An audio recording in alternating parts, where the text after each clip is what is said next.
Clube dos Poetas Vivos. Uma parceria Casa Fernando Pessoa e Teatro Nacional Dona Maria II. Com Teresa Coutinho. Boa noite. De repente está um bocadinho alto, não é? A minha voz está cheia de pujança. Está bem? Ótimo. Boa noite a todas e a todos. Obrigada por estarem aqui para mais um Clube dos Poetas Vivos. Hoje temos connosco o Valério Romão, escritor, poeta e muitas outras facetas, algumas das quais falaremos, outras não necessariamente. Mas queria dizer que estou muito contente por ter aqui o Valério. Para além de ser alguém que já conheço há algum tempo, é um escritor que eu admiro profundamente e queria só também aproveitar o dia de hoje para explicar um bocadinho porque é que é tão importante para mim hoje ter aqui o Valério. O Clube dos Poetas Vivos vai terminar em breve. E sabendo eu que o clube ia terminar em breve, e sabendo eu que o Valério escreve poesia há algum tempo, mas de forma, enfim, ele saberá muito melhor do que eu, mas parecia-me, enfim, mais pontual, fiquei sempre com a vontade de trazer o Valério, mas sempre à espera do momento certo, e este livro estrondoso saiu, o Mais Uma Desilusão, e eu fiquei a pensar, pronto, vou chamá-lo quando for possível, e quando percebi que o clube ia ver o seu fim, pensei, é agora, o clube não acaba sem receber o Valério Romão. Portanto, eu convidei e o Valério disse logo sim, quando quiseres. Portanto, estou muito contente que ele esteja aqui. Obrigada por estares aqui. Obrigada também à Paula Cortes e à Stella, que vão ler os poemas do Valério hoje. E obrigada a vocês que estão aqui. Estou muito contente. Vou fazer uma breve introdução. Eu sei que o Valério adora estas introduções, vou tentar ser breve. Entretanto, está a chegar o Zé Anjos, parece-me muito bem. Sim, senhor. Olá, Zé. Cortou o cabelo? Cortou o cabelo. Yeah. Eu não vejo daqui porque esta luz está fortíssima. O Valério Romão nasceu em Clermont-Ferrand, em França, em 1974. Foi 3 vezes selecionado no Concurso Nacional de Jovens Criadores, 2000, 2001 e 2002. Quando era jovem. 2 vezes em prosa e uma em poesia. Licenciou-se em filosofia, trabalhou como informático, é romancista, poeta, tradutor. Eu acrescentaria fotógrafo também e outras coisas mais. Escreveu para teatro, traduziu Beckett e Virginia Woolf. E o romance Autismo, foi o seu primeiro romance publicado, pela Abismo, foi selecionado para a shortlist do Prémio Fémina.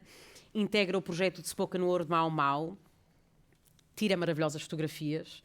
Mais Uma Desilusão, pela Abismo, é o seu primeiro livro de poesia. Tem 2 gatos, o Rim e o Croquete, e recentemente, há meia hora, soube que tem uma galinha que se chama Fugi. Verdade, tudo verdade. Tudo verdade.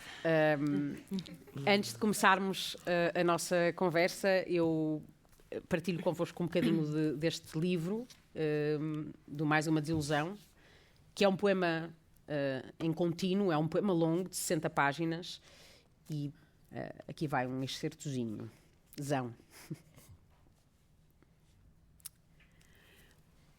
Pois que a civilização e as suas mesinhas de tubos e bisturis era como a felicidade, uma ideia do futuro ou dos outros, de que se sabia ficar junto ao mar e mais a norte, na capital, essa fonte inesgotável de leis e regras, onde em assembleia se decidia resolver a vida do ignaro, ensinar-lhe como olhar para uma amendoeira, em que curso de água molhar os pés cansados, que a nívea não era um protetor solar, gente que de longe, com papéis debaixo do braço, vinha comprimir ainda mais a vida do pobre na sua pobreza, até a este lhe restar apenas o bilhete de ida da cal viva, ou do 605 forte, aquela morte sulfurosa que queima até o sabor do passado. Havia sempre um morto, um acamado, alguém que ia dar feno ao gado e não voltava. Havia sempre uma doença da vinha, uns carapaus quase podres, que chegavam baços numa carrinha de caixa aberta, uma zundape de 4 mudanças, naquele gorgolejar estafado, rompendo vereda acima junto ao pôr do sol. Havia sempre um casamento ou um batizado para contrapor à espetacular regularidade dos funerais. E havia sempre e, sobretudo, gente a partir, a abandonar à sorte da chuva aqueles telhados, aquelas casas de paredes bujudas que a inclemência da terra ruía num instante, deixando mais um cadáver ao futuro desabitado. Essa flor de pedra crescendo para o entulho. Havia sempre uma pipa de vinho de merda, fortificado com álcool da farmácia, e um bagaço para bochechar à noite por conta da saúde oral. O que não havia era restos, ou a noção burguesa de desperdício. O que não se comia agora, comia-se depois, e o que não se comia depois, comia o cão ou o gato, o porco ou a galinha. A própria terra tremelicando, contentinha, daquela cócega de espinhas atirada ao acaso, a terra repartida entre marcos, movendo-se sorrateiramente de noite ou no ocaso de uma bebedeira, movendo também aqueles corações onde uma raiva ancestral ressoava a cada batimento, a cada sulco de terra cavada, a cada braçada de pasto reunido ao sol das 4 da tarde. A vida toda a calcorrear aqueles barrancos de desconfiança, a medir de esgalho o acerto das pedras cardeais, sempre convencido de que aqui ou ali alguém roubou 1 metro de terra ou mais, num corgo macilento onde nem a doença se aventurava a entrar. Era nesse metro de coisa estéril, dobrando liofilizada ao vento para a cabra, que se instalava a dúvida, crescendo a cada avistamento, a cada passagem, porque há sempre um filho da puta que quer a terra, que sai esquivo à noite para transplantar as pedras e refazer uma geometria ancestral, um pulha refratário à santidade do património, que um dia destes, não muito distante, acaba fendido a golpe de enxada.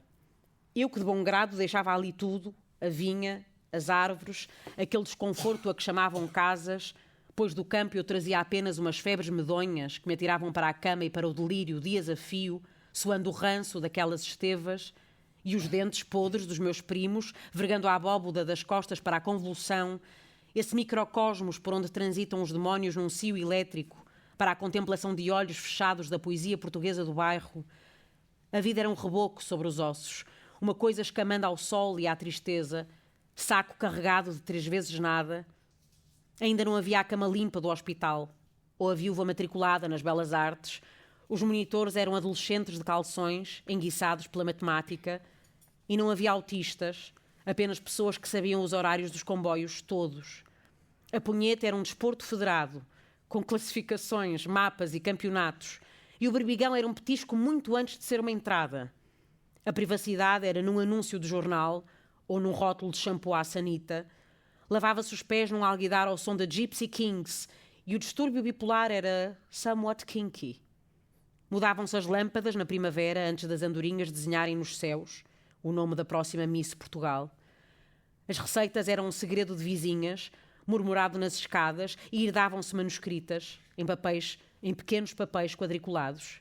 O Princess of the Sea era um mamífero australiano, num filme de Cousteau, debaixo de água.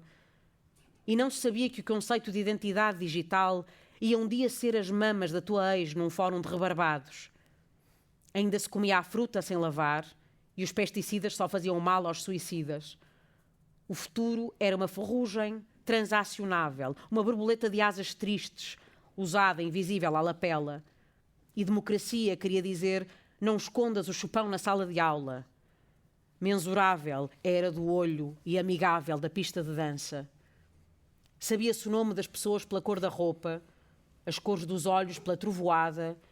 Os gatos avistavam-se em pegadas no cimento fresco e galgavam inteiros um raio de sol, tombando já velhos do outro lado. Havia mais filmes que intervalos, e o feed era um só mais, um objeto, sujeito a imposto alfandegário. Maçada era nos romances do Essa, e quinquagenário, um tio doente, a cuspir verdete ao jantar. O tabaco era só mau para a asma, e a asma era o efeito especial mais cobiçado para escapar à tropa. E ninguém dizia: chega de internet por hoje.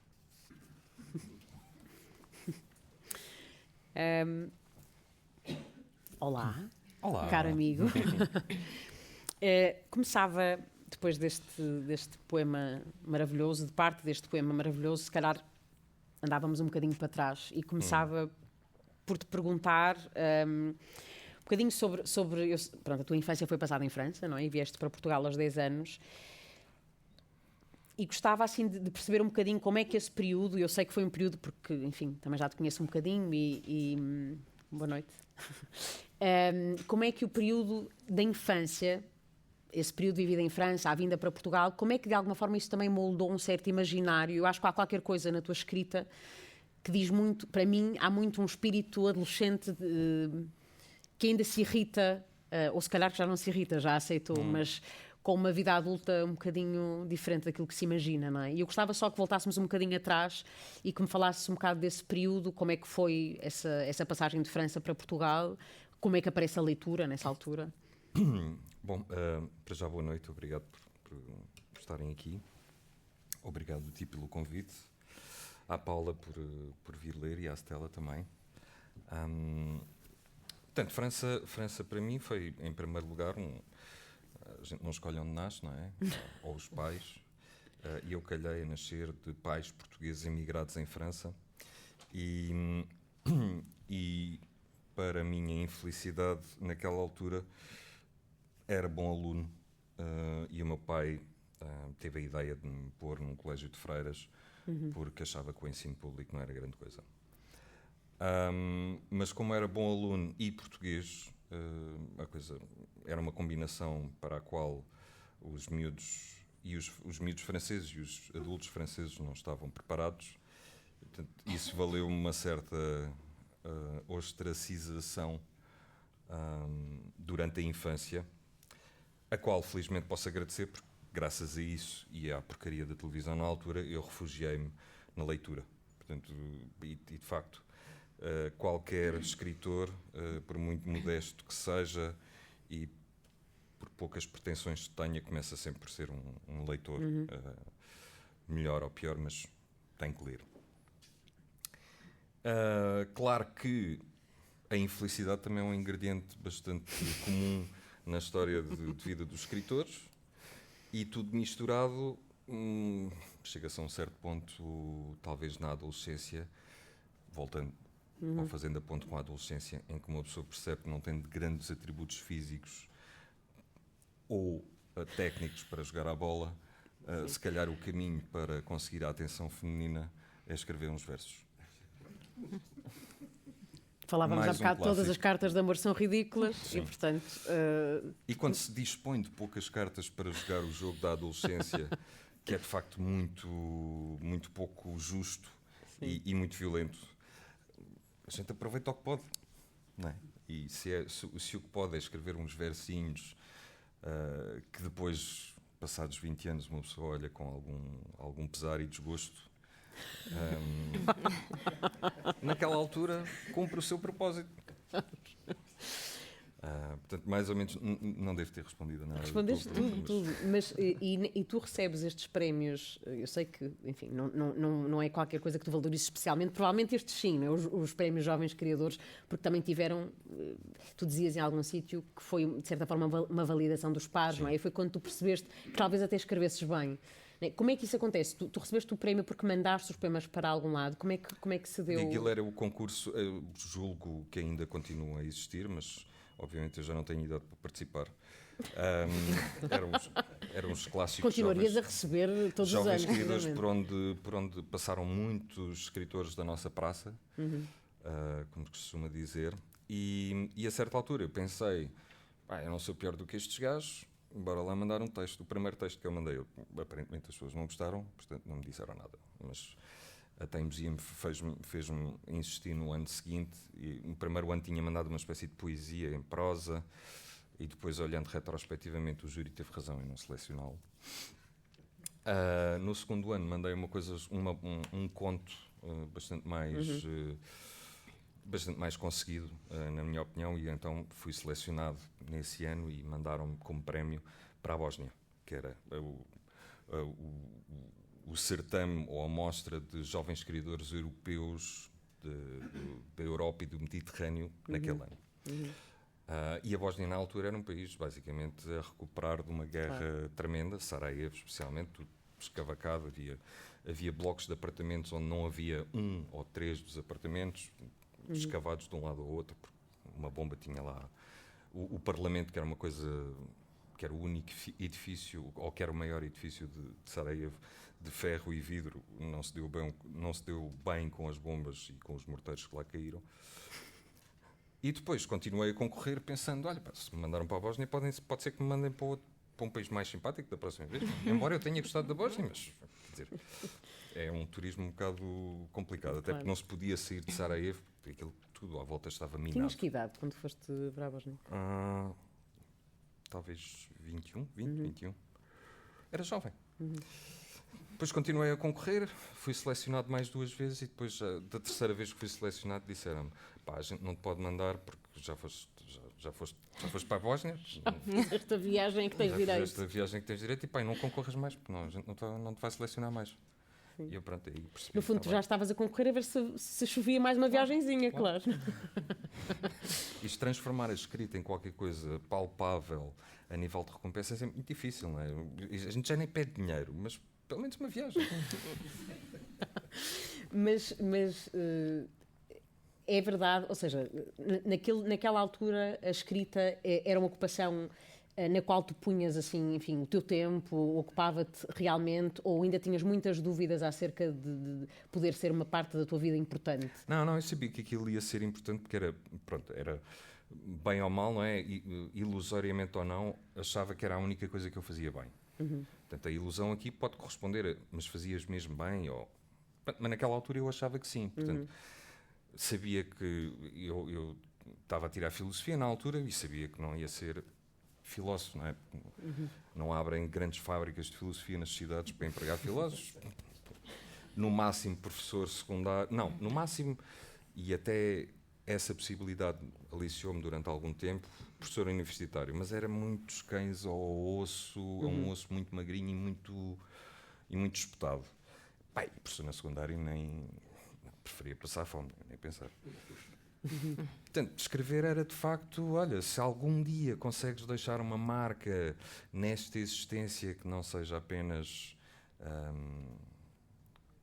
colocar um terceiro no mundo, fazer um filho ou uma coisa assim, pensei para mim próprio que seria pela escrita, porque obviamente desenhar ou pintar nunca pensar, tenho 2 mãos esquerdas, e a maior parte das restantes artes implicavam um trabalho de conjunto para o qual eu não tinha feitio. E entre tu ficas, o autismo sai, é publicado, tu já tinhas, salvo erro, 35, 36 anos? É isso? Tinha 36, porque já não pude concorrer ao Saramago, que era até aos 35. À cata de mais um. E era dinheiro ainda por cima. Podia ter feito várias viagens. Claro. Mas, entretanto, já tens feito algumas, à custa deste e de outros livros. Aliás, sei que a seguir a este encontro, daqui a umas semanas vais viajar, não é? Daqui a uma semana. Só por isso é que estás aqui, não é? Já estás com o olho no Oriente, literalmente. Este livro sai pela Abismo, que é uma editora da qual também eu gostaria de falar um bocadinho, até porque, enfim, é uma editora que efetivamente é muito importante para ti e as pessoas que a compõem e acompanham. Mas queria só perguntar-te, eu sei que há aí um hiato, não é? Há um tempo entre esse primeiro momento de escrita e dos prémios que recebeste e depois a publicação deste livro, e que se deve a quê? Ou seja, a tua vida, tu tiveste um filho, não é? Houve uma série. Porquê é que demoraste a publicar?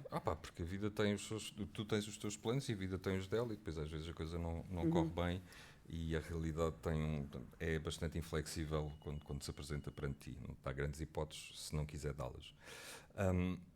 O facto é que eu estava na faculdade, meti na cabeça que ia fazer um doutoramento, graças a Deus não me deram a bolsa, porque é muito difícil darem-me qualquer coisa, mas pronto, isso está de ser resolvido. Mas não me deram a bolsa, portanto, nesse aspecto foi bom, concorri 3 vezes. Sim. Era sempre mau, o projeto era sempre mau. Não me deram a bolsa, eu tenho que lhes agradecer, porque nesta altura podia estar num centro de investigação qualquer a envelhecer precipitadamente, mas depois tive um filho, não é? Mais tarde, por volta dos 29, 27, 29, não lembro. Mas a partir daí, e tendo em conta as especificidades da vida de casal e depois as peculiaridades dessa criança que é autista e que agora já tem os seus 21 anos, eu tive que fazer uma pausa na escrita, porque não tinha cabeça para... Eu perdia-me num jogo de futebol, portanto escrever era um desafio demasiado grande. Depois, quando nos separámos, eu e a mãe do meu filho, voltei a ter algum tempo. E como se costuma dizer em português, não é? O bichinho da escrita acordou.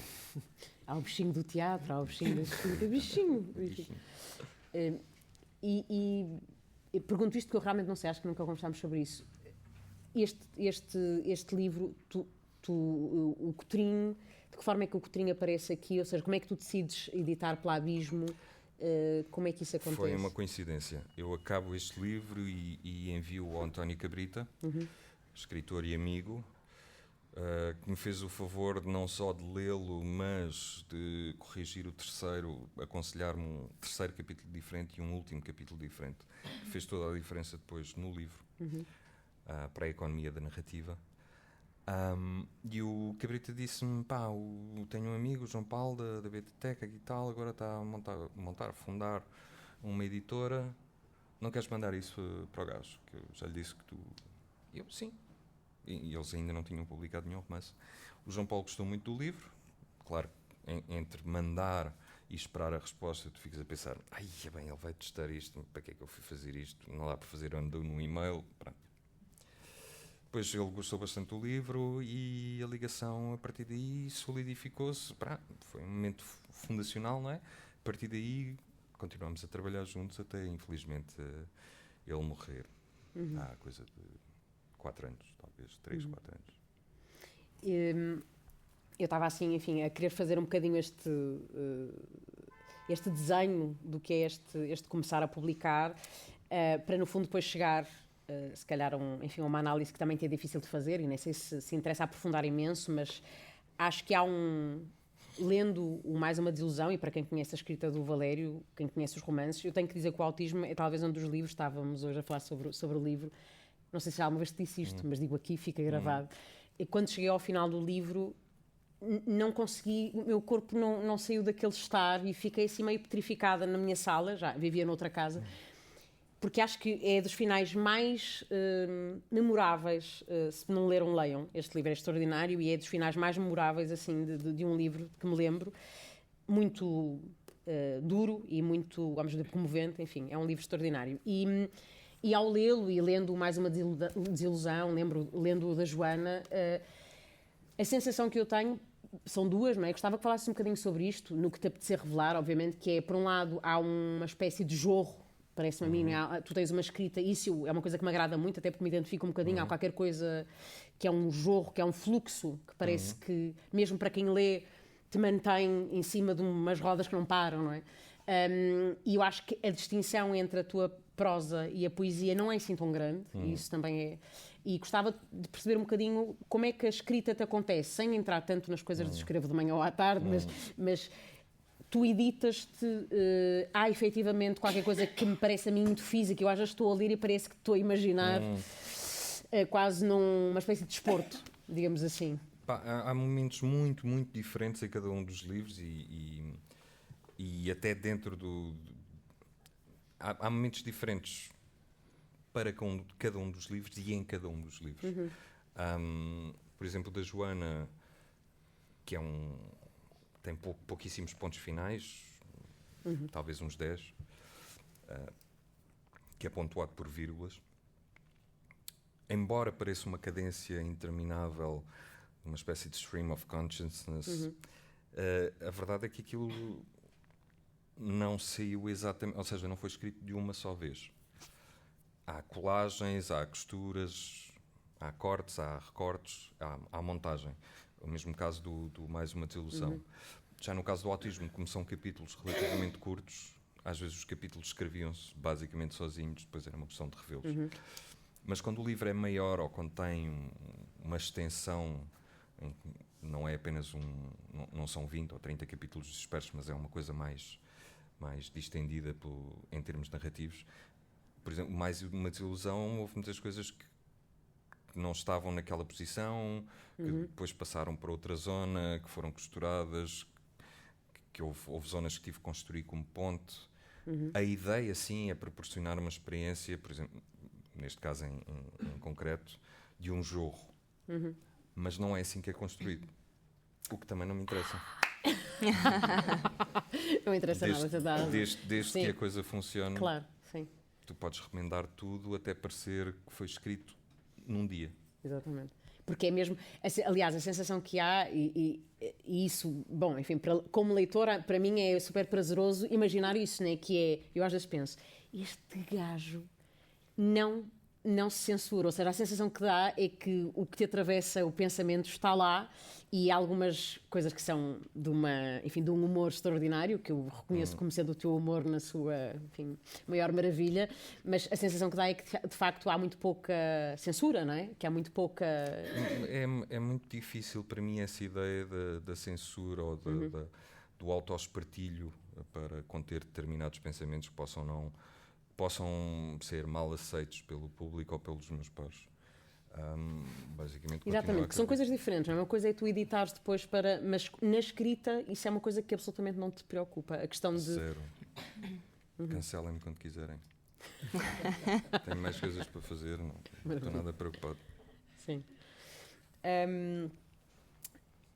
Depois, enfim, depois do... Eu queria só falar mais um bocadinho sobre esta trilogia, que tem, obviamente, falaste do teu filho, não é? Do Gui, que tem uma dimensão, claro, autobiográfica, mas os três romances dizem respeito a questões familiares, não é? Que dizem, ou respeito à especificidade, neste caso, de uma criança, ou à doença. Sim, exatamente. Na altura eu só conseguia falar de família, e tens inclusivamente aquele livro de contos da família, que o título não podia ser mais explícito. E agora já não consigo voltar a... não conseguiria voltar a escrever isso. Não sei se é evolução, se é simplesmente outra fase de vida, se é olhar para isso e achar que é demasiado direto. Ia-te perguntar isso, tu voltas aos teus... Não. Não voltas? Não, e quando voltei sempre... Ai, que anda merda. Fazia tudo diferente. Esta frase está muito longa, esta coisa não sei o quê, porque é que não puseste aqui um ponto, porque é que esta palavra é horrível. Mas pronto, acho que nesse aspecto sim podemos chamar evolução. Porque de facto, se continuas a escrever como escrevias há 15 anos, claro, estás a fazer grande coisa. Muito bem. Vamos ouvir mais um bocadinho do Mais Uma Desilusão. Pode ser aqui. Ok. Os cancionetistas, pendurados na teta gordurosa da SPA, a sorver há 50 anos o imposto revolucionário taxado plim, de cada vez que alguém se demora na contemplação da primavera, ou diz inventado um braille mais eficaz para reaver a sombra poética de uma axila. Os moços muito magrinhos e as suas guitarras impotentes, escoando anémicos aquela visão universal de um mundo em chamas, para o qual a única manta refratária possível é um romantismo Radiohead, de que resulta a magna e muito ponderada adoção responsável de um gato ou de um daqueles cães sem focinho que, com apenas 3 anos de idade, já estão tão estafados fisicamente que os têm de levar ao colo escada acima, e tão fartos da vida que de 2 em 2 dias arriam a poia na cama a ver se alguém se lembra da bondade de os mandar abater. Que se cumpra Portugal no culto à Nossa Senhora do Cimento, que se submerjam as igrejas, as empresas e os bancos, os ministérios e muito especialmente o da cultura, nas suas casas de banho sumptuosas para coquetéis de fim de tarde. Que se afogue o primogênito na betoneira mais próxima, antes mesmo de o mundo lhe entrar pela pestana rasgada ao choro, antes desta grande ilusão do patriótico ser também a dele e de a idade adulta o tornar num português irremediavelmente completo. Já tivemos tempo, cada um de nós, e enquanto povo, de percebermos que o nosso grande pecado transatlântico, arvorado em conquista civilizacional, para gáudio da Igreja e do ouro no seu trono, é nada, comparado com o que temos de expiar todos os dias, apenas por termos cozido aos genes humanamente comuns estas esquinas de borboto, com que se enche a boca para se falar da peculiar incomparabilidade do retângulo. Este orgulho marialva da mesquinhez, esta desconfiança constitutiva de cerrar as persianas mal assoma um raio de luz, não vá o outro ver quem realmente somos no recanto pobríssimo das nossas mais pequenas e pessoais tragédias. Que se encham também essas casas de um redentor betume, que se impessoalizem todos os espaços e todos os corpos, até que desta natureza imprópria resta apenas uma gota diluída na grande massa de cinzento, alastrando, imparável, ao som de um Carlos Parede de 30 por 30 em gesso, para ser pintado na aula de trabalhos manuais pela criança iniciática com tintas hipoalergénicas. Que da janela aberta ao mito assome unicamente o rosto de boca aberta e dentes incertos ao espanto daquela violência branda e vagarosa, Vesúvio de joelhos sorvendo tudo à sua passagem, casas, pessoas e até os pombos de patas roídas pelas doenças do contacto com as sobras da civilização. Só nessa imparável vaga poderemos encontrar a expiação. No fundo, o único luxo capaz de nos devolver as aparas de um sorriso, a única nobreza possível, a única forma de nos converter a todos, de uma só vez, num paraíso de estátuas. Que se cumpra, enfim, Portugal, nesse quinto império de betão, um país inteiro finalmente reconduzido à sua essência de marquise, para usufruto do estrangeiro em cadeirinha de praia e da gaivota com lato espaço para cagar. Uma Joana Vasconcelos por cima de cada porta, a sorrir, toda turbinada, com pota de rosa mota para barrar as torradas. E em cada parede, um Saramago, feito com o melhor martelo pneumático. Às quintas-feiras, toda a gente se veste de Amália, e às sextas de Cristiano Ronaldo. Uma lexívia com cheiro a Manuel Alegre, depois de 3 garrafas de pera-manca para lavar os aviões da TAP. E a entrada das autoestradas, um jardim zoológico só com linces ibéricos, a comer papel renova. E um cigarro ventil em cada maço de tabaco importado, reproduções de cortiça em escala real dos monumentos mais famosos. Sardinhas manipuladas para cantar o hino nacional. Uma mãezinha, raça pura charolês, de bata, pano e esfregona, a chorar em frente ao ecrã, de cada vez que o menino toca na bola, um português rubicundo em cada quarto, para atrair a mosquitada, um viveiro de bichinhos da poesia para exportar ultracongelados, um batom Cristina Ferreira com amplificador integrado.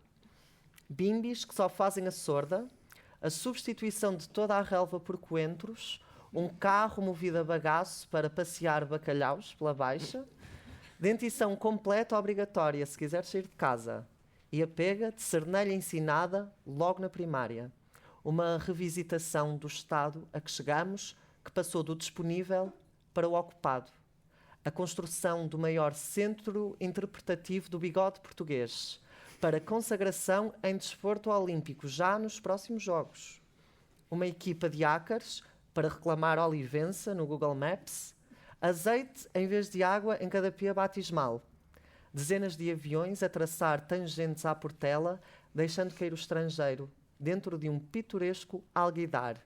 Filas nórdicas de malta à espera do taxista abutre, sempre com a porra do equipamento avariado. 50 euros logo à chegada. Mas compensa que o país é beautiful e o nativo é poliglota.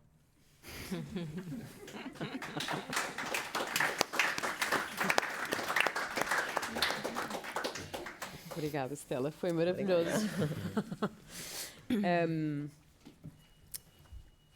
Que maravilha. E a avançar para as perguntas, mas já apetece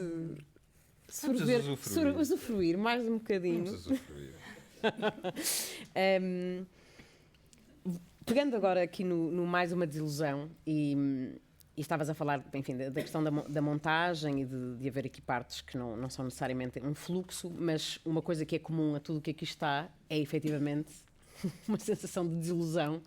Este Portugal de que aqui tu nos falas, não é? É um Portugal também dos anos 80, 90, não é? Sim, aquele interstício entre sair de uma ditadura e entrar para uma Europa,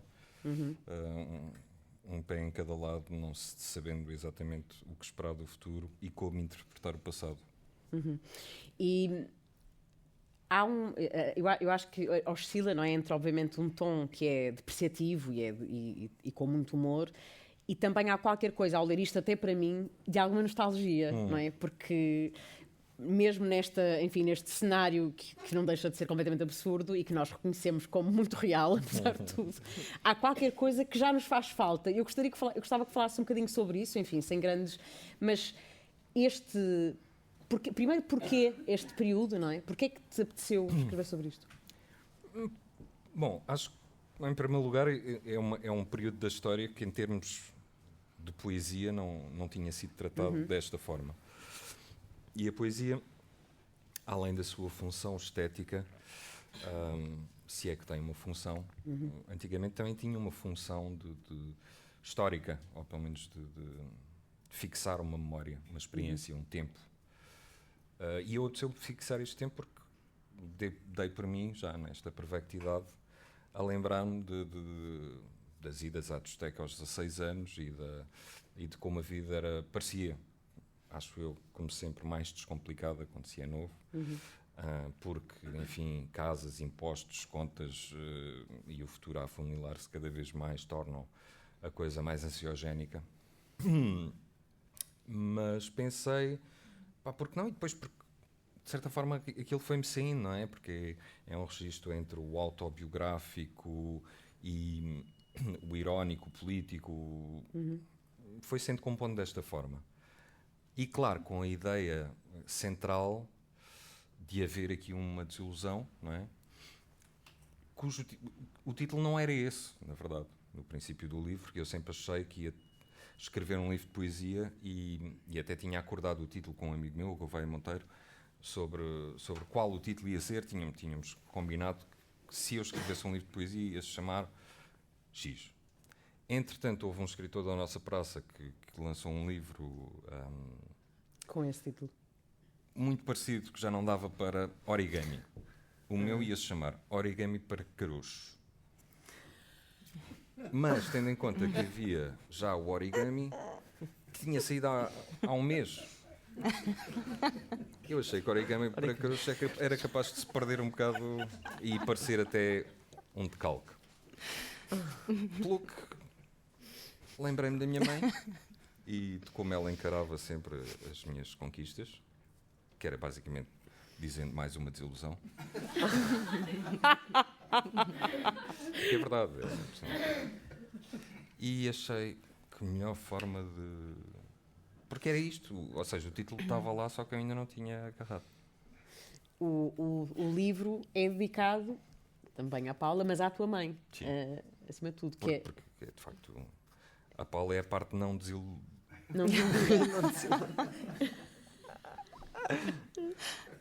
Até agora. Ai, que maravilha, desculpem. Eu estou já a chorar, porque esse título tenho muita pena que não tenha visto a luz do dia. Origami para caroços. Imagina mais um caroço a fazer um origami. Eu percebi, Às vezes as pessoas precisam de legendas. Exatamente. Abismo, mais uma desilusão, encontrei este livro que é extraordinário. Queria também falar um bocadinho da tradução e tu traduziste Beckett, traduziste Virginia Woolf.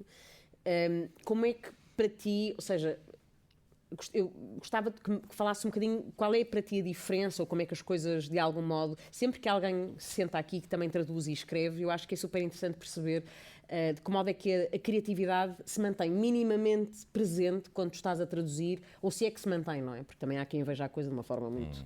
Também já tive aqui uma outra conversa sobre a tradução, de uma forma que é muito... Pronto, tens que respeitar absolutamente a voz de quem estás a traduzir e é um trabalho de um rigor. Deduzo, porque também já li algumas das tuas traduções, que essa preocupação obviamente exista, mas há uma voz que não deixa de ser a tua, não é? Há ali um encontro a meio caminho. Como é que é para ti? Eu tento que a minha voz seja o mais discreta possível, embora não seja possível anular-me no processo de tradução. Mas tento, sim, partir do princípio que há ali um instrumento, uma partitura, uma pauta, uma melodia que eu tenho que transportar para aquilo que é o meu instrumento, a minha pauta e a minha melodia.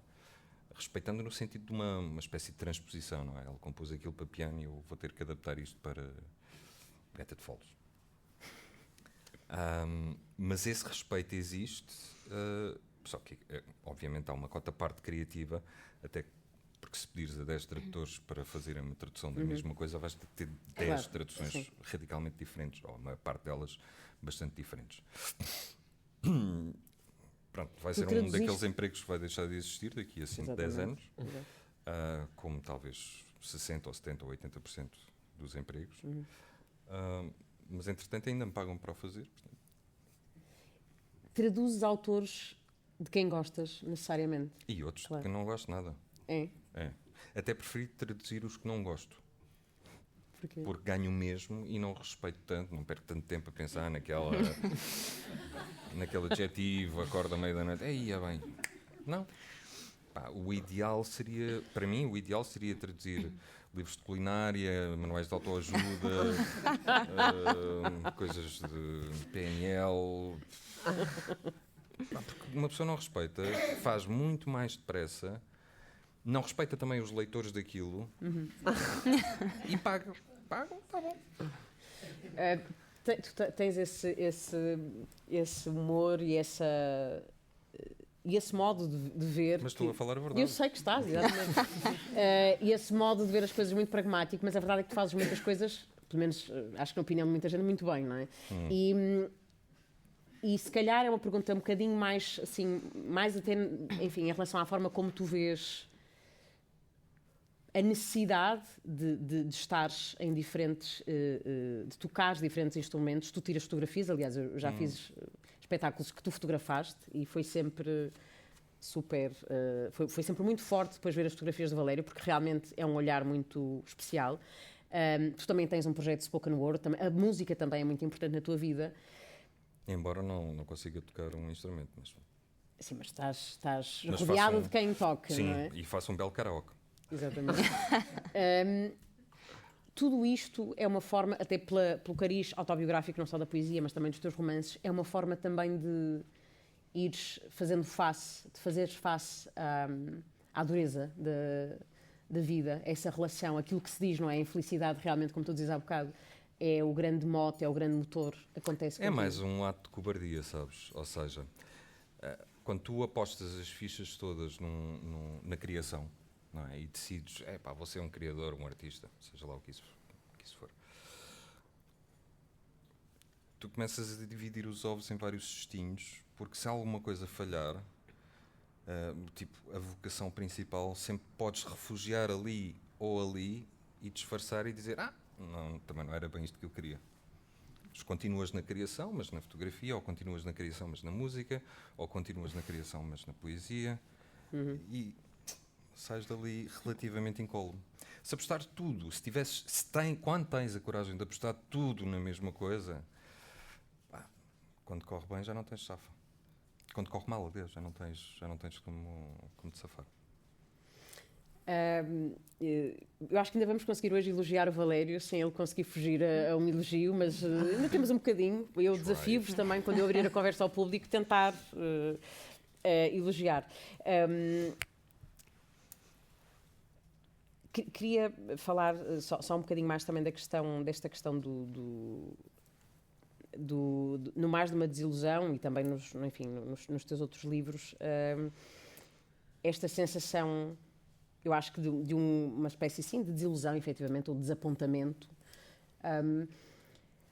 que eu acho que tu há bocado falavas, não é, da questão do lugar da adolescência, disseste uma coisa que eu partilho, acho que muitos e muitas de nós aqui também, que é aquele momento na vida em que as coisas parecem que são muito mais simples do que na realidade depois são, não é? E muito mais complicadas do que na realidade também. Também, exatamente, não é? É quando os amores nos matam para o fim de... nos matam. Nunca mais vou gostar de vais ninguém. 3 dias depois. 3 dias depois apaixonas-te por alguém. Há uma inconformidade que atravessa... É na escrita também que tu pões uma certa inconformidade com as coisas à tua volta. Não, é em todo o lado. É na escrita, na vida, nas amizades, no amor, Quer dizer, eu sou esta pessoa. No fundo, se algum orgulho tenho naquilo que faço em termos criativos, é que normalmente é bastante honesto, no sentido não fazer por achar que vai ser lido, ou vai ser discutido, ou vai ser vendido. Eu não corto um parágrafo para ganhar 100 leitores, ou não acrescento um parágrafo para ganhar 100 leitores, não me interessa nada disso. Acho sempre que estamos aqui muito pouco tempo para estar a fazer este tipo de contabilidade. Portanto, mais vale ter algum gozo nas coisas e pronto. E nessa perspectiva, como é que tu vês o meio, digamos assim, literário, o meio literário português, não é? Eu digo meio literário, o meio artístico não é diferente, na verdade, são meios que, na verdade, enfim, se tocam de muitas maneiras. O literário talvez seja um bocadinho mais pequenino, por isso muitas das vezes também, especialmente, enfim, rubicundo, para usar uma expressão que há bocado ouvimos aqui. Como é que vês este meio literário? Não sei, nem sei se me interessa muito, sabes? Felizmente, o trabalho do romancista ou do poeta é bastante solitário. Eu estou em casa, estou a escrever à dia, à noite, depende, quando posso, quando tenho tempo, não sei o quê. Depois vou ter com os meus amigos, que, graças a Deus, a maior parte deles não são romancistas. Portanto, os romancistas são um grupo à parte de pessoas bastante competitivas e bastante... Porque, vamos lá ver, isto é um país muito pequeno, com muito poucos leitores e com muito pouca oportunidade de fazer dinheiro, se não nenhuma. Portanto, a malta é muito competitiva e acho bem que seja. Mas é assim, a cena do meio literário é muito desinteressante para mim, porque quando passas, diria que 2, 3, 4, 5 anos nele, eu chego a ir a festivais literários em que entro e penso, isto é 2024 ou 2014, já não consigo saber. As pessoas que estão lá são as mesmas. Mas é tudo muito ridículo, porque, quer dizer, somos todos muito pequeninos, muito pouco importantes, não é? Tirando 2 ou 3 vultos que a literatura nacional conseguiu produzir no século passado, 3 vultos, ou 2 ou 3 vultos que se internacionalizaram e são mais ou menos óbvios e evidentes para toda a gente. Qualquer um de nós chega à Badajoz, ninguém é perfeitamente anónimo, ou na pastelaria mesmo. Eu nunca tive aquele problema. As fãs. Os leitores querem mais. Isto é super sossegado. Isto é super tranquilo. Não há qualquer pressão do público ou nós é que nos damos muita importância. O escritor e tal, a inspiração, os dias que eu passo. Frufru. Isto é muito giro. Eu adoro escrever. Acho que é a única coisa que eu faço razoavelmente. Bom, também cozinho bem, mas não a este nível. Mas de hoje para amanhã dizes, isto é uma grande porcaria, é melhor deixar. Há outras coisas para fazer. Muito bem. Vamos ouvir mais, só para te responder a essa, pega um bocadinho mais do teu livro, lido pela Paula. O autista vai comer tudo, até de tudo restar apenas o autismo em todo o lado. Não fiquem com nada, não se prendam às coisas, fujam para qualquer lado, justifiquem-se com a crise económica ou com a saúde de uma tia distante. Saiam, se possível, do país para uma língua que mal conheçam. De nada vale ficar e lutar, mondar a doença na esperança de ver crescer o homem, banal como um vizinho desocupado. O autismo tem sempre mais autismo sob as asas. Nada nem ninguém lhe tolhe o crescimento desmesurado. O destino do autista é cobrir tudo da sarna do remorso. E talvez na grande bola de cristal do português em direto, a culpa seja mesmo dos chineses ou o caralho, e de facto o meu pai tenha feito o que pôde, em lançando a sementinha, e mais não se lhe pudesse ser exigido. Mas quer crer que aventar culpa oriental só remotamente nos exime de encontrar cá dentro esse interior autista e imprestável, através do qual vamos encadeando todos os nossos piores momentos. E desculpa lá, pai, mas de pouco me serviu a arte que me ensinaste de faiscar um coelho à catanada ou os favos de mel com que montaste uma exposição experimental de arte para mostrar aos bêbados que às vezes trazias lá à casa. tivesses antes desejado a minha mãe, como um moribundo deseja a vida e, talvez eu próprio tivesse posto mais energia, mais determinação no bolo luminoso da fertilidade e a vida se houvesse constituído estúpida e aborrecidamente normal e agora apenas me queixasse de uma estultícia ocasional, de uma mija fora do penico, de certo modo expectável e estrutural, e não do ulular cavernoso que arranca uma velhinha panca da contemplação do espinafre no supermercado, onde me cedem lugar na fila. Não é preciso, muito obrigado, que ele, apesar de extremamente limitado e repetitivo, saudável o suficiente para não sermos cortejados com a miséria da benevolência amarelada. O autista aos saltinhos para explicar às criancinhas a densa bondade na diferença e virtude da aceitação, tamanho gênio do Criador em fazê-los tantos e tão diferentes que alguns mal funcionam. Abençoado sejas, ó Senhor, por me ensinares tão paciente as artes místicas de mudar um lençol mijado às escuras, o domínio Shangri-La do reflexo de vômito, quando há que enfiar meio corpo, meio merda no chuveiro, a serenidade budista de ver acontecer em permanência o desastre, podado de qualquer raminho de esperança, e ainda assim, ousar tirar do pratinho das entradas uma fatia muito fina de futuro, mastigá-lo incertamente longe dos convivas, fazer de conta que lá em casa tudo normal, dá trabalho, claro está, mas qual é a criança que não fode a cabeça aos pais? Um risinho de circunstância, muito álcool para desembuchar e sonhar secretamente com a convulsão do mundo numa epidemia de atrasados. Apanho uma da mão dos pais a caminho de casa, outro na pesca de profundidade, encontro outro numa pesquisa experimental a colidir fotões nos priscos do abade. Convido um deles para jantar, mesmo à saída do autocarro, só no supermercado Pico 3, na secção dos congelados. Mais um sacado fresco num leilão online e 2 muito enxutos, embora longe da flor da idade. Outro emprestaram-me por conta de uma dívida antiga e outro ainda deram-me que já não prestava para nada. Tudo para a festança monumental de passear com muito atrasado. No Natal saio de casa com 12 autistas pela trela, de narinas muito abertas. Fungam os passeios, as canelas dos turistas, um ao outro atreve-se a rosnar, mas eu calco-lhes a bota no lombo, puxo-os pelo cachaço. Don't worry, he barks more than he bites. Uma outra alemã atreve-se ao gesto, obviamente versada no protocolo da brutalidade. They're so cute. Are they all brothers and sisters? Ajoelhada no passeio diante daquele geyser coletivo de baba, mão afagando o cucuruto do único de costas, calado e quieto, de preferência sem respirar, vagamente passaria por normal. One is my son, the rest are strays, but I care for all. Ela sorri como só os alemães sorriem. Não acontece nada. Auf Wiedersehen, bomboca, e limpo-lhes as patas. Sinto-me viril quando levo os autistas pela trela. Sinto-me capaz de voltar a escrever. Como é que tens passado? Saio para a chuva sem roupa interior, cumprimento os vizinhos enfileirados junto aos edifícios. Cuidado com os táxis, aviso, molham mais que a chuva. Sigo desinteressado e majestático e imune. Sinto-me possante quando levo os autistas pela trela, refriando-lhes o ímpeto tardio daquela adolescência impunhetável. Tenho pena que não me possas ver assim grandioso, cobarde de merda, pequeníssima puta entrincheirada. Onde quer que sejas, arrastarei plana a minha sombra, a minha e a desta alcateia que levo pela trela.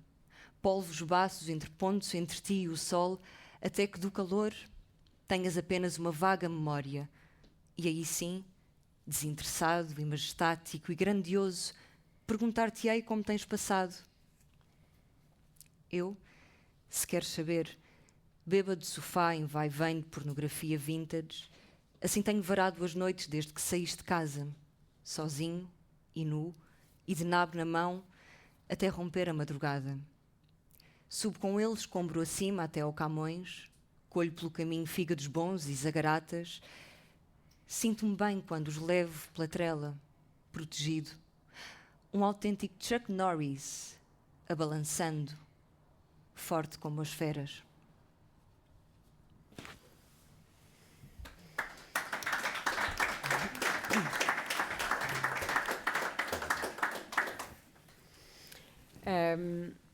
Eu gostava também de pedir ao Valério para ler um bocadinho, mas antes disso e antes de umas últimas perguntas, queria abrir a conversa. Não sei se alguém tem alguma pergunta para fazer ao nosso convidado. Mas eu gostava de fazer uma pergunta antes disso, Claro, se fosse sim. possível. Sim. Estendo a pergunta a toda a gente na assistência, toda a gente aqui, as pessoas aqui na mesa. Numa altura, eu quando comecei a pensar em publicar este livro, que a coisa começou a ganhar alguma forma, pensei também que seria, de certo modo, poderia ser mal recebido por estar cheio de coisas que não são bem vistas à luz do nosso código de comportamentos ou daquilo que pode ser dito na contemporaneidade. Para a minha grande surpresa, ninguém pegou nisso, ou seja, em tudo o que este livro poderia ter para servir de arma de arremesso contra mim próprio, e até tem sido relativamente bem aceito. O que é que tu achas, Teresa Coutinho, que contribuiu para eu não ser cancelado? Não sei, olha, é curioso, nós estávamos hoje a ler os poemas, não, o poema Entre Nós, e falámos um bocadinho sobre isso, não é? Primeiro, eu acho que aparentemente, depois também gostava, obviamente, de vos ouvir e ouvir, que aparentemente estes certos podem existir sozinhos, mas não é verdade. Eu acho que, primeiro, o poema existe de um só fôlego, e acho que o contexto tem alguma importância neste livro, e, na minha opinião, eu acho que não há cancelamento possível, não é? Primeiro porque estávamos a falar sobre isso, quer dizer, eu acho que a questão do cancelamento é uma questão até para mim um bocadinho cansativa, porque eu acho que, quer dizer, a arte, a escrita é livre, não é? Depois nós podemos ou não querer criticá-la, podemos ou não gostar dela, não é?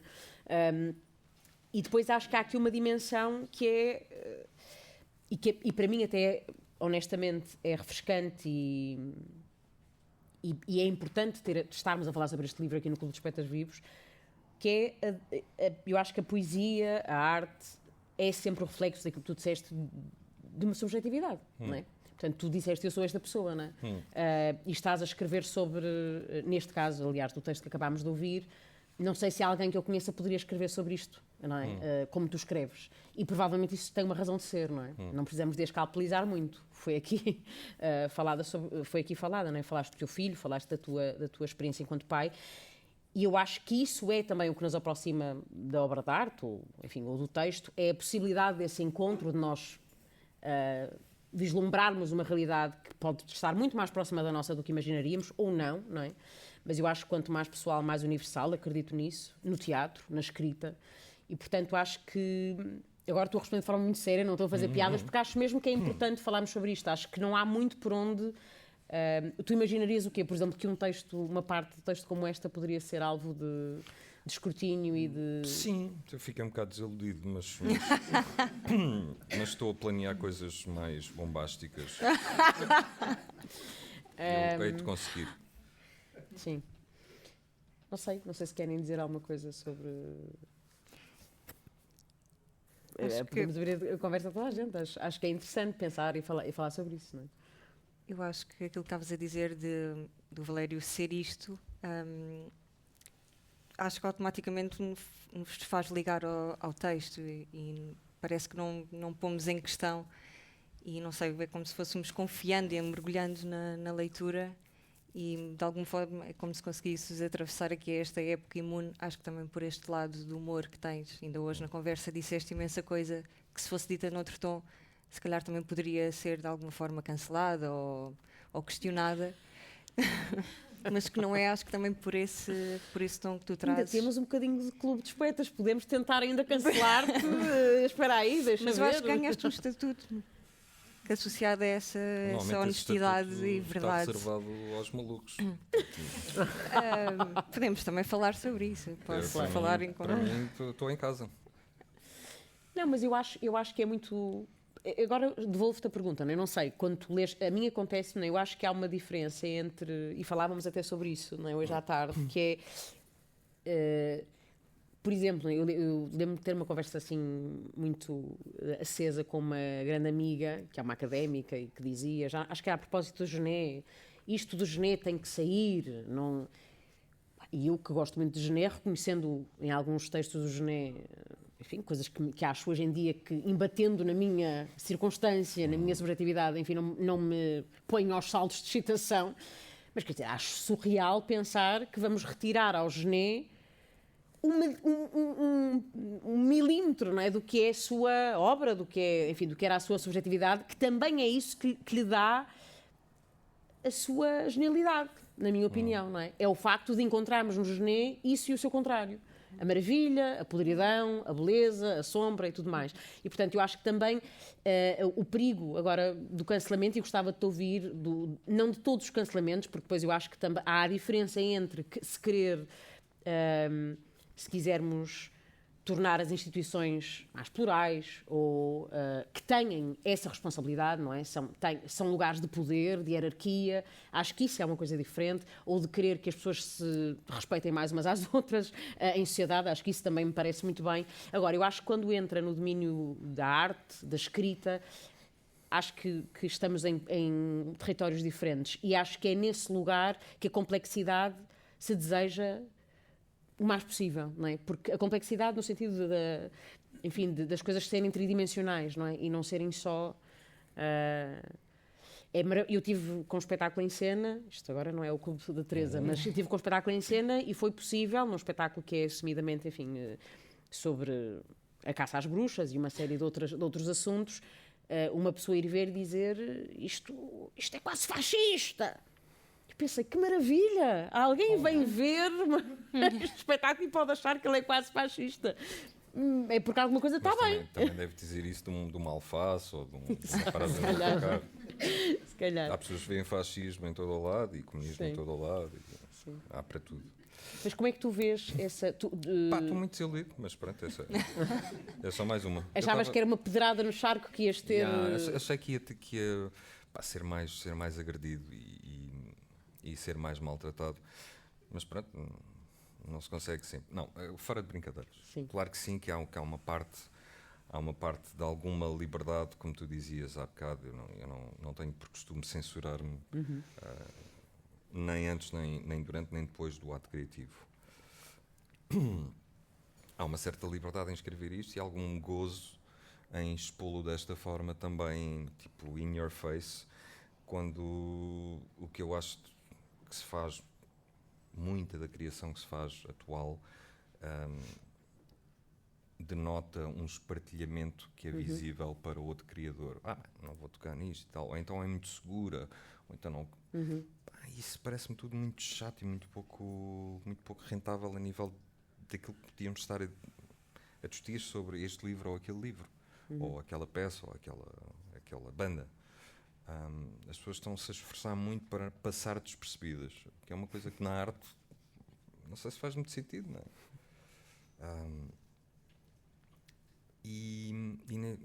Nessa medida, há bocado estavas a dizer da tua amiga que achava que se deviam tirar alguns livros que ofendem a sensibilidade alheia. Bom, para já arranjar um comitê para cientificamente saber que livros é que se deviam tirar e que sensibilidade é que se estavam a ofender, parece-me um bocado difícil. E depois acho que a função dos livros, uma das funções dos livros ou da arte em geral, é ofender a sensibilidade alheia. O que põe uma pessoa a pensar, não é? Porque se a coisa é passar tão anónimo como um filme de ação no domingo à tarde, então não me parece ser muito... Não parece ser defensável. Para quê? Faça outra coisa. Bilros. E enquanto leitor, se conseguires nomear assim um ou outro, quais foram as leituras, os autores, as autoras que te abriram assim janelas de par em par quando os leste? Lembro-me da primeira vez que li Nietzsche, da primeira vez que li Virginia Woolf, da primeira vez que li Dostoiévski.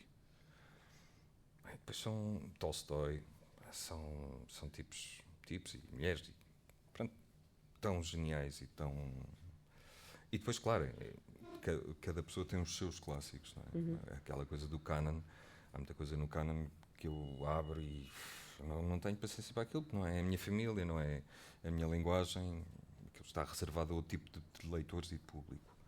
Por exemplo, o Foster Wallace, aquela coisa, A Piada Infinita, Sim. li 300 páginas daquilo, estava prestes a entrar em coma, fechei o livro e disse nunca mais. Depois fui falar com um amigo meu e disse, pá, aquilo fica bom a partir do 350, 400.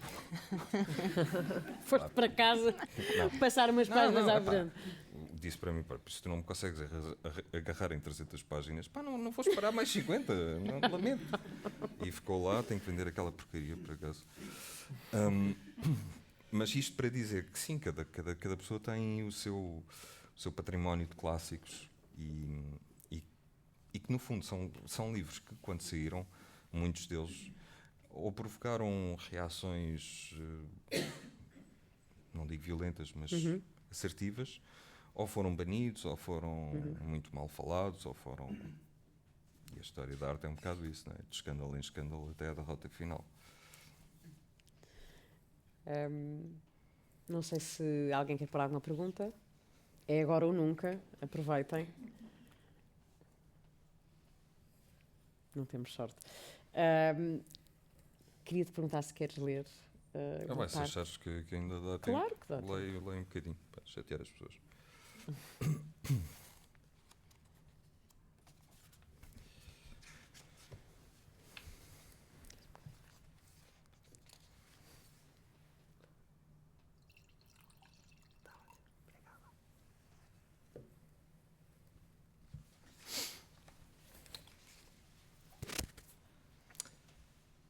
Mas a Vitória vinha pôr fim ao pessimismo inconfessado, essa religião mátria usada como máscara. Vinha endireitar a espinha dos que andavam dobrados e dobrar a espinha dos que mandavam sentados. Vinha repor o conforto do calçado, bater no cão do juro que a banca nos atiçava. Era a tinta fresca para as nossas janelas cansadas, de tanta promessa convertida em nada. Punha o pão na mesa e a manteiga no pão, e lavava o chão ao passar. Fazia sombra nos dias de sol a prumo e convencia a criança a comer fruta. A Vitória ia mostrar-nos ao mundo e mostrar-nos o mundo.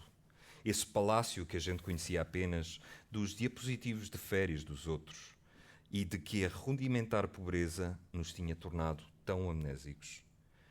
Doravante, ninguém mais pediria a continha envergonhado. Ninguém confessaria um pecadilho em neoclássico. Ninguém diria, um pouquinho no meio desta gente. Ninguém compraria um cordãozinho de ouro para deixar a neta estupefacta com a quantidade de tubos que podem sair de um adulto acamado.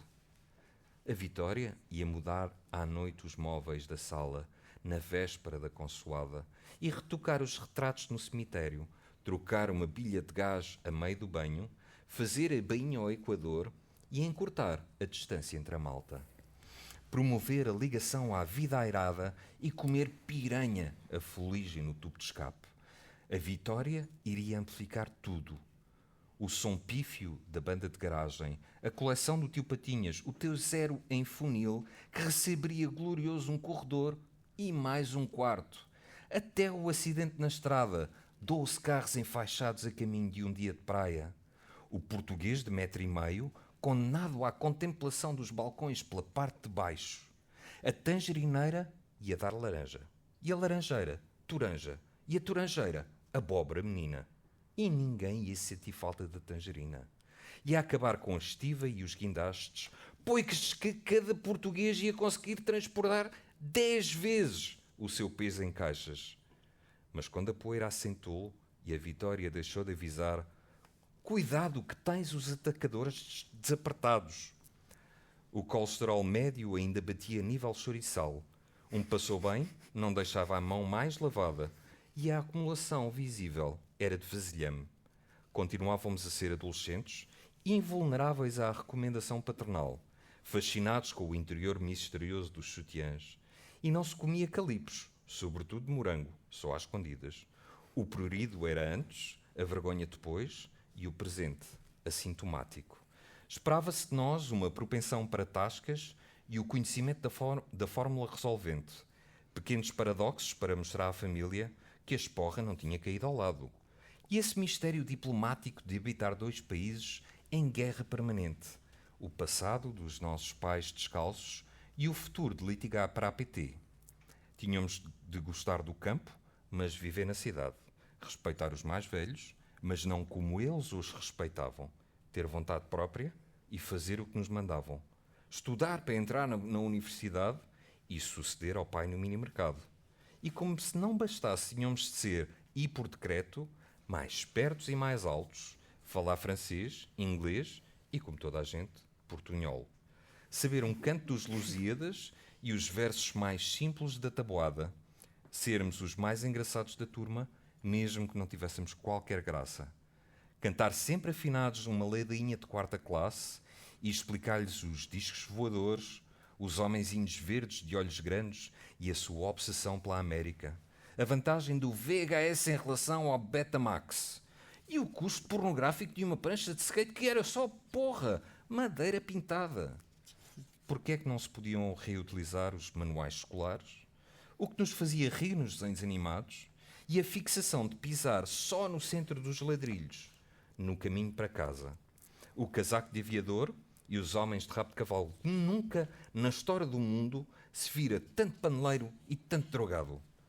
Porquê é que não se podia fumar nos hospitais, visto que se podia fumar em todo o lado? A barriga grande dos etíopes escancelados, essa história muito mal contada, para nos sacar uns cobres que nunca chegavam à África. Que a Cida não se apanhava na casa de banho do restaurante e que o avô Manel não era cidoso só por estar muito mais magro. Porque é que ir ao espaço era tão popular, e olhar para o céu, e ir ao fundo do mar, que o Michael Jordan era mesmo muito, muito alto, o Michael Jackson humano, e que não se ficava maluco a ouvir Anthrax. Que já não se podia ir para a praia ao meio-dia por causa de um buraco lá para os lados da Austrália. Que um inverno nuclear não era mais uma estação do ano descoberta por um cientista de cabelo complicado. E esfregar Vicks no peito era só passar a sofrer no outro lado. Que uma vara de porcos não era um conjunto de chouriços pendurados. E uma greve da função pública não era só para foder a malta. Nem todas as canções eram bonitas. Nem toda a poesia rimava. E havia que aceitar a ideia revolucionária de já ninguém beber anis escarchado. Obrigado.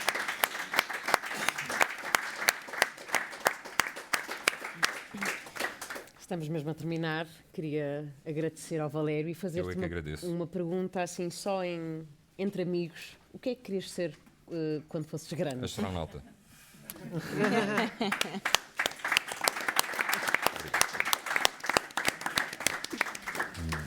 Obrigada e até à próxima. Em abril será nos Jardins de Bombarda, dia... Não sei, mas procurem, agora não me lembro. Sim, abril e maio ainda temos clube, sim. Obrigada a todas e todos.